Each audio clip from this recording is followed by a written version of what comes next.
মৃত ব্যক্তির ফায়দা হয় কোন আমলে? মৃত ব্যক্তির ফায়দা হয় সূরা ইয়াসিনে। হোক সুবহানাল্লাহ। কবরের খান্দাতকে যদি সূরা ইয়াসিন পাঠ করা হয়, কবরের আযাব আল্লাহ মাফ করে দিলেন। কবরের আযাব আল্লাহ মাফ করে দিবা। আপনি খান্দাত পইয়া সূরা ইয়াসিনটা পড়ুন যান। সক্রাতর সময় কোনো মানুষের খান্দাত পইয়া সূরা ইয়াসিন পাঠ করুন যান। সূরা ইয়াসিন পাঠ করলে সক্রাতর আযাব আল্লাহ হালকা করে দিলেন। মৌতর আযাব হালকা করে দেন। এই সময় ঔষধ খাওয়াইলেও খামাইতো না।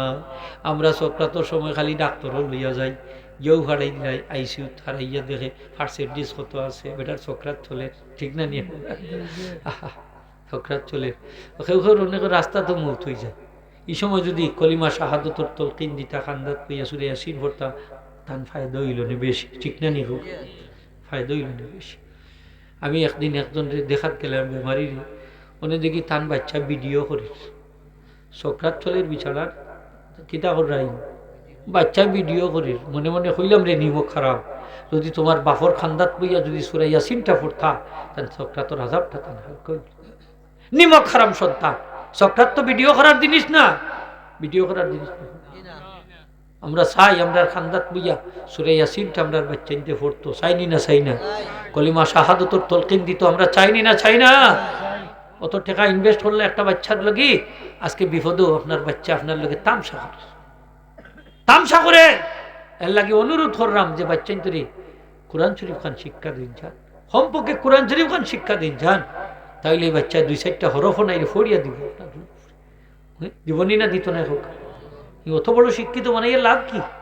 দুনিয়ার জীবনে লাভ আছে, টাকা পয়সা ভাইবা, কিন্তু মরার ঘরে তো লাভ নাই। আপনার লাভ আসেনি? আসেনি হোকা?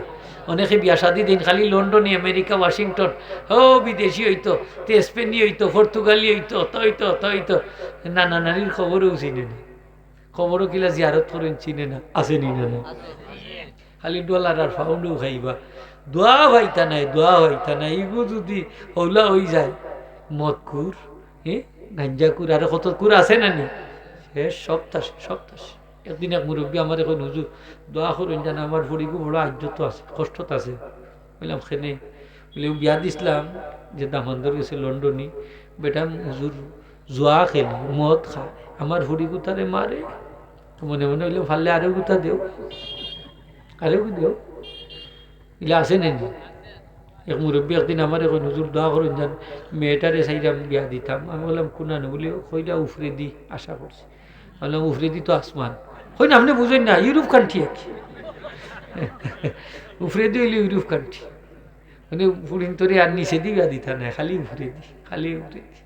হ্যাঁ, ওলা নাই নি অবস্থা চলে, বালা ভাইটা হইতে হবে। ইমাম সাহবটা বিয়া দিতা নাই, হাবিজ সাহবটা ইত্যা নাই, আলিম সাহবটা ইত্যা নাই, ওটা এরা গরিব, এরা খাইয়া বাঁচতে পারে না। আসা নাই নিয়ম, অথচ এরা হইলা দুনিয়ার মধ্যে শ্রেষ্ঠ মানুষ। মানুষ দামি হয় কোন সময়? যার সিনাত কোরআন শরীফ, ঠিক না নি? ইমাম সাহেবের পিছনে ঠেলাঠেলি করে গাড়ো হইতা ফাটতা না। আপনি যত ধনী হইন দেখেনি, আপনার সিনাত কোরআন শরীফ নাই, আপনার সিনাত মধ্যে কোরআন শরীফ যদি থাকে, ইমাম সাহেবের পিছনে দাঁড়াইবার যোগ্যতা আপনার আছে, ঠিক কিনা না?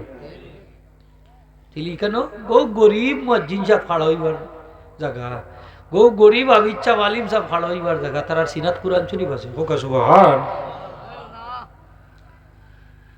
সকাতের সময় যদি সূরা ইয়াসিন পাঠ করা হয়, নবীজি ফরমায়েন সূরা ইয়াসিনের প্রত্যেকটা হরফের বিনিময়ে 10 টন করে রহমতের ফেরেশতা আসমান থেকে নাজিল হয়। এই সমস্ত ফেরেশতার জান্না এই ব্যক্তির লাগি দোয়া করেন।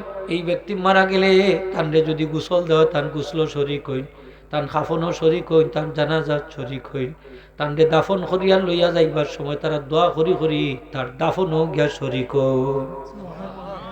ফিরিস্তা দেখা যায় না, কিন্তু তারা দোয়া করতে পারবানি। ফিরিস্তা হলে দোয়া আর ভাইটা কিতাব ভারতা নাই না খোকা, ফিরিস্তা হলে দোয়া করতে পারবেন, দোয়া করুন।